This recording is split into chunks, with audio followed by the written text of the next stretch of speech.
Aku gugup, tapi saat yang sama, aku memikirkan sesuatu seperti ini tak dapat terjadi pada orang sepertiku. Tidak mungkin aku hamil, tidak mungkin. Aku duduk seorang diri di toilet supermarket sambil memegang alat tes kehamilan. Sudah lewat seminggu aku tidak menstruasi. Aku membalikkan tes pack tersebut dan tak bisa berkata-kata. Temanku bertanya apakah aku baik-baik aja. Aku tak bisa bicara. Aku mengandung bayi di dalam diriku. Aku keluar dan menunjukkan tes kepadanya. Apakah kamu akan mempertahankannya atau melakukan aborsi adalah hal-hal yang ia katakan. Aku sangat terkejut dan tak tahu harus berbuat apa. Aku memanggil sahabatku. Aku tak mau menjadi seperti ini. Aku tak siap untuk memiliki anak. Aku bahkan tak bisa menjadi diriku sendiri. Apa yang akan ibuku katakan? Dia akan membunuhku. Itu semua berawal ketika aku bertemu dengannya. Dia yang membuatku merasa luar biasa. Kita bertemu secara online. Dia membuatku merasakan hidup dan diinginkan. Suatu malam kami pergi ke pesta dan kami mabuk. Aku tidak dapat mengingat banyak, tapi aku ingat sekali dia mengatakan bahwa itu akan baik-baik saja jika tidak memakai pengaman. Beberapa minggu kemudian, aku tidak menstruasi. Saat itulah aku mencoba tes. Selama aku hamil, aku tak dapat membantu kecuali berpikir mungkin aku harus menjaga bayi tersebut. Aku bertemu dengan temanku untuk bertukar pikiran mengenai pilihanku. Aku menangis padanya.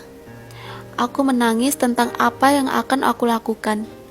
Dia memelukku berjam-jam, dan aku hanya memikirkan rasa malu yang aku rasakan. Keputusannya sudah jelas saat ini. Aku menghadiri terapi 3 kali seminggu untuk masalah kesehatan mental. Karena aku sama sekali tidak stabil secara finansial, aku memilih untuk melakukan aborsi.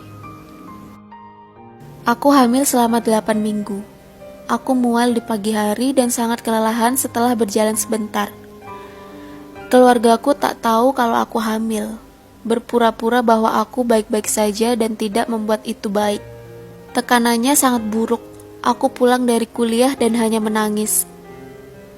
Aku tidak bisa menahan lagi dan memesan janji dengan dokter di klinik aborsi yang jauh. Aku tahu apa yang aku lakukan akan berat, tapi aku tahu itu akan sangat menyakitkan. Sehari sebelum perawatan, aku pergi ke toko bayi yang ada banyak pakaian dan mainannya. Aku ingin membeli boneka beruang untuk bayi. Boneka beruang itu berwarna putih dan tampak cantik. Boneka itu kecil tapi memiliki senyum yang lebar. Tak banyak yang bisa aku lakukan untuk mengalihkanku dari hal-hal itu. Hanya beberapa hal seperti menonton YouTube, jalan-jalan, dan menonton. Waktu-waktu sebelum aborsi merupakan salah satu waktu terburuk dalam hidupku. Kesehatan mentalku jatuh dan aku mulai menyakiti diri sendiri. Pada hari perawatan, resepsionis tersenyum kepadaku dan memberiku sesuatu untuk diisi. Suasana ruang tunggu begitu sunyi dan muram, penuh dengan perempuan seusiaku dan yang lebih tua. Kita semua tahu kenapa kita di sini dan kita semua menundukkan kepala berusaha agar tak melihat satu sama lain. Ini saatnya giliranku. Dokter memindaiku dan mengkonfirmasi bahwa aku hamil 8 bulan. Dia bertanya apakah aku yakin akan melakukan aborsi. Aku menjawab, iya. Dan kita mulai. Aku harus meminum 1 obat hari itu, dan 4 lainnya pada hari berikutnya. Aku sudah diberitahu bahwa aku akan pendarahan sangat banyak selama beberapa hari ke depan, dan bayi akan keluar pada saat itu. Rasa sakitnya sangat mengerikan. Aku tak bisa berjalan dengan benar. Berparing pun sangat menyakitkan, dan duduk juga menyakitkan seperti yang diperkirakan. Aku mengalami pendarahan yang sangat banyak. Aku terus bolak-balik ke toilet, berpikir bahwa bayinya akan keluar dan kemudian dalam 1 detik, bayinya keluar di toiletku. Aku menangis dan menangis itu memukulku. Setelah selesai, aku menyingkirkan bayi itu dan aku sangat tertekan. Setelah itu aku menyakiti diriku sendiri, benar-benar rasa bersalah yang amat buruk. Dan malu yang aku rasakan setelah melakukan aborsi itu sangat berat untuk dijelaskan. Selama 10 bulan yang bisa kupikirkan hanyalah bayi itu. Berapa umurnya?